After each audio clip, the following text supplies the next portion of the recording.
వామన అవతారము. బలి చక్రవర్తి అజేయ బల పరాక్రములు కలవాడు, మహాదాత. అతడు దేవతలను జయించి తన వద్ద బందీలుగా ఉంచుకున్నాడు. ఇంద్రాదులు విష్ణుమూర్తిని శరణు వేడుకున్నారు. అప్పుడు విష్ణుమూర్తి బలి తపోఫలము ముగిసిన తరువాత అతనిని జయిస్తారని తెలిపాడు. కొంతకాలానికి అదితి గర్భాన వామన రూపంలో జన్మించాడు.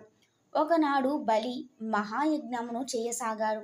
అక్కడ వామనావతారంలో ఉన్న శ్రీ మహావిష్ణువు వచ్చి 3 అడుగుల స్థలం ఇవ్వమని అడుగుతాడు.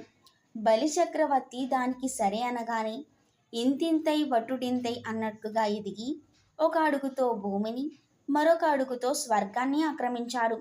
3వ అడుగు కోసం స్థలం చూపమని అడగగా బలి చక్రవర్తి తన తల మీద వేయాల్సిందిగా కోరతాడు. బలిదాన గుణానికి సంతోషించి విష్ణుమూర్తి అతనికి జ్ఞానజ్యోతిని ప్రసాదిస్తాడు. అజ్ఞానం అనే చీకట్లను పారద్రోలి జ్ఞానదీపాన్ని వెలిగించేందుకు సంవత్సరానికి ఒకసారి బలి చక్రవర్తి భూమి మీదకు వచ్చే వరాన్ని ప్రసాదించాడు.